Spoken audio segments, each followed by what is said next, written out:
Bismillah Ustaz, di kalangan Asy'ariyah dan yang semisalnya menyebutkan pentingnya sanad keilmuan dalam mempelajari Islam. Menurut hemat kami, sanad diperlukan untuk informasi yang tidak ada tertulis dan hanya melalui lisan maknanya di dalam ilmu hadis. Ini sangat diperlukan. Namun berkaitan dengan pembelajaran sudah banyak tertulis di buku-buku para ulama. Jadi sejauh mana pentingnya sanad ini sebenarnya Ustaz? Karena terkesan ustadz-ustadz salafi tidak memiliki sanad dalam mempelajari dan mengajarkan ilmu. Mohon penjelasannya Ustadz tentang persoalan ini yang benarnya seperti apa.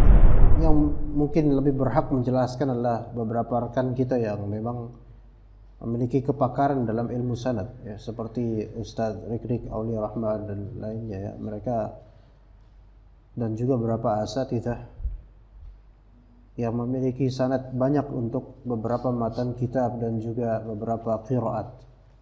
Ya, beberapa asatidzah di pesantren-pesantren yang takhusus qiraat seperti Az-Zahabi dan lainnya, mereka jauh lebih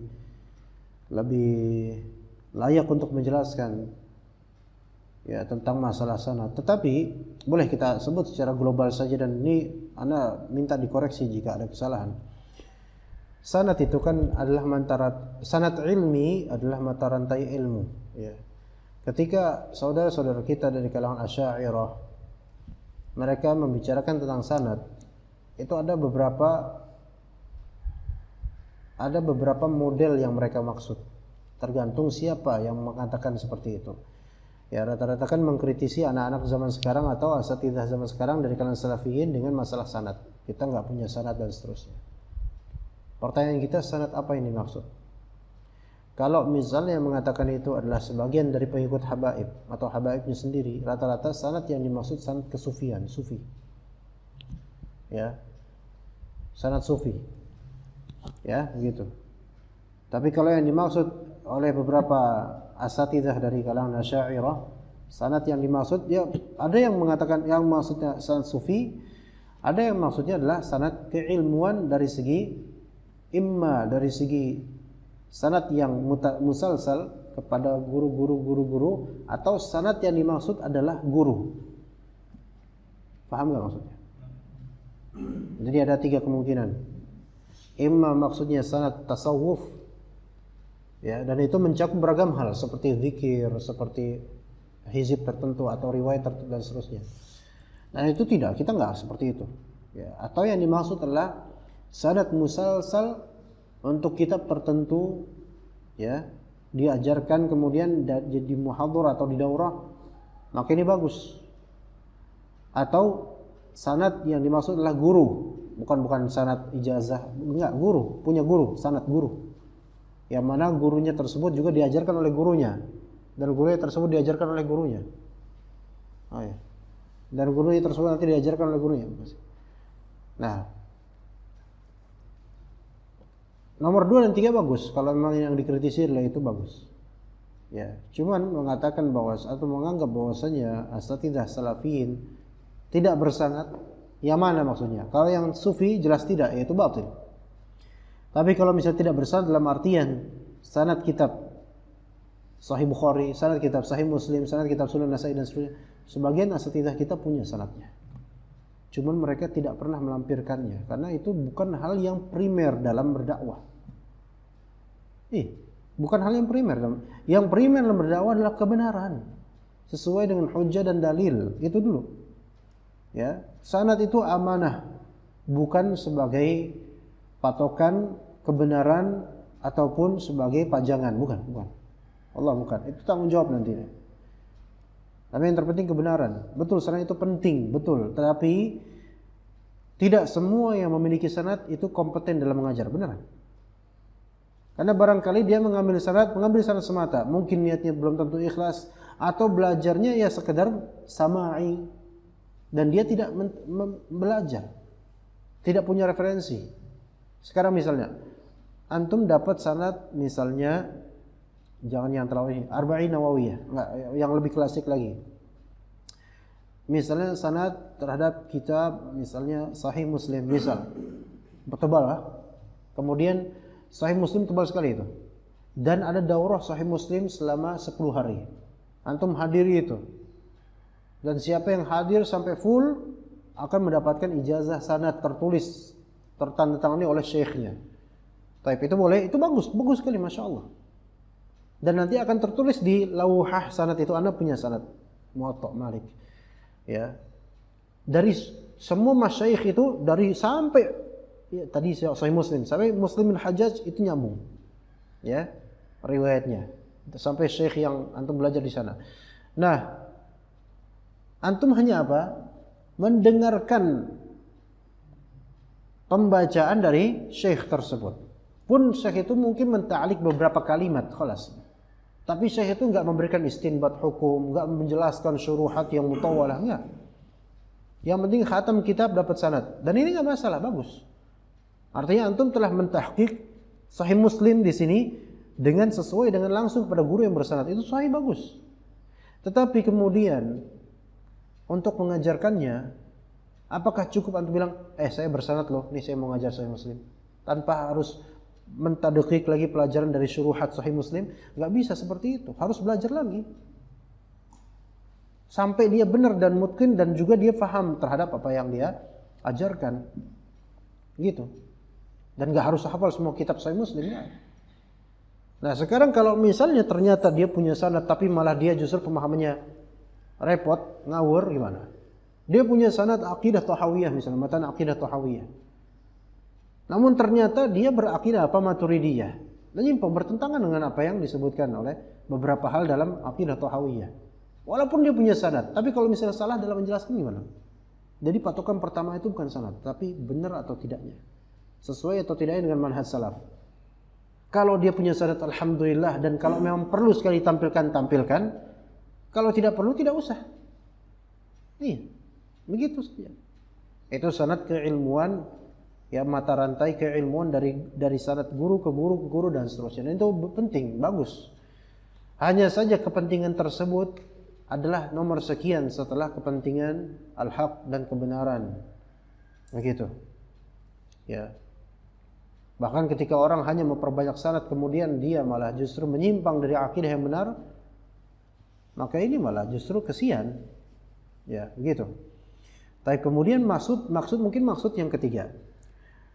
Sanad dalam artian guru. Sanad sama dengan guru gitu. Walaupun bukan sanad rantai dari guru dari syekh fulan an fulan bukan itu, tapi dia punya mustanad, yaitu hal yang disandarkan kepadanya, yaitu guru. Ya. Maka ini juga ada rincian, ya ikhwan. Apakah kita tidak boleh menjelaskan suatu kitab dan kita tidak punya guru yang pernah mengajarkan pada kita kitab tersebut? Nah ini ya. Kalaupun tidak boleh, apakah mutlak atau tidak? Yang sahih adalah selama antum memahami kebenaran dan antum telah belajar dari kitab-kitab bisa dan juga dari guru, maka itu afdal antum ajarkan. Tapi talibul ilm al-kibar, ketika dia sudah dengan izin Allah Ta'ala dan kemudahan dari Allah membaca kitab-kitab dan mendengarkan penjelasan ulama, maka tafadhal. Hanya saja pada asalnya ilmu itu didapat langsung dari majelis. Ya, cuma untuk zaman sekarang kalau dipersyaratkan seperti itu dan nggak boleh online, maka nggak ada sekarang kemudian orang berilmu, mungkin jarang. Ya, nggak begitu banyak. Ya, sekarang kalau antum faham bahasa Arab dan antum belajar secara online tiap hari 3 tahun, ternyata antum mutqin qawaid Arabiyah nahwu sarafnya, masya Allah. Dan antum faham betul-betul. Secara teori boleh nggak antum mengajarkan bahasa Arab kemudian? Boleh. Boleh, selama benar antum bisa ngajarnya.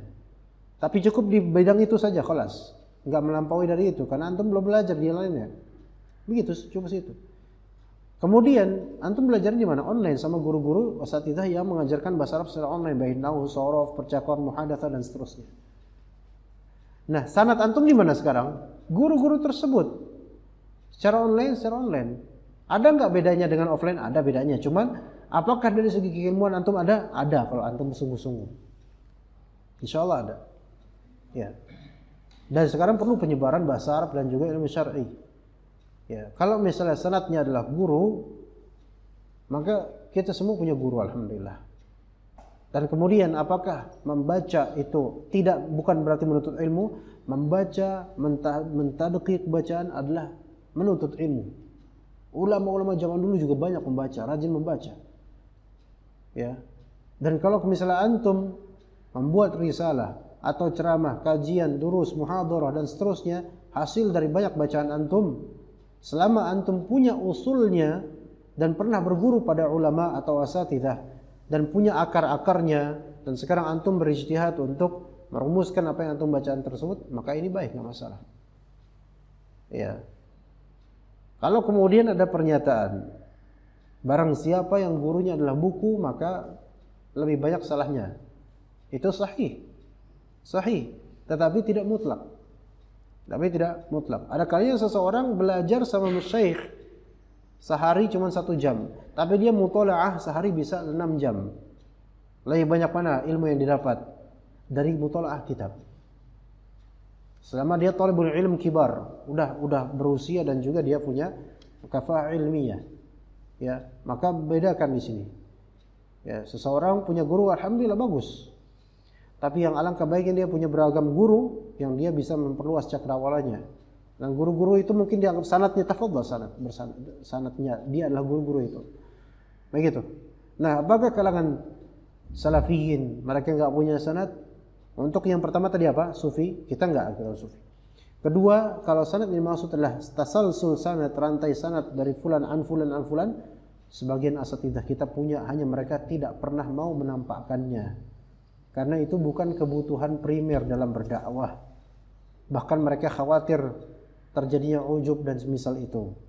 Mereka banyak yang merahasiakannya, ikhwan. Iya. Asatidzah kita yang apalagi lulusan Madinah, kan di Madinah banyak para masyayikh yang juga menawarkan sanad-sanad. Mereka punya di sanad beberapa kitab. Cuma mereka enggak pernah mau menuturkannya, kecuali kalau betul-betul berhajat untuk itu. Ya. Kemudian kita punya guru-guru juga dari para masyayikh, baik secara online maupun di liqa'at langsung ada. Ya. Alhamdulillah. Justru ana pikir malah justru yang paling pertama kebenaran, dan itu didapat dari guru-guru, dari asatidzah, dari ulama, para masyayikh salafiyin ahlus sunnah wal jamaah. Ya, kepentingan sanad, kalau disebut kepentingan sanad adalah yaitu tasalsul rantai sanad, betul ada kepentingannya, tetapi yang paling pertama kebenaran. Kemudian kepentingan guru, betul ada kepentingan guru, para masyayikh, dan sekarang ilmu terhampar di mana-mana. Ya, hanya kita nasihati kalau misalnya masih pemula dalam menuntut ilmu, banyak-banyak langsung ke majelis ta'lim, bukan melalui online.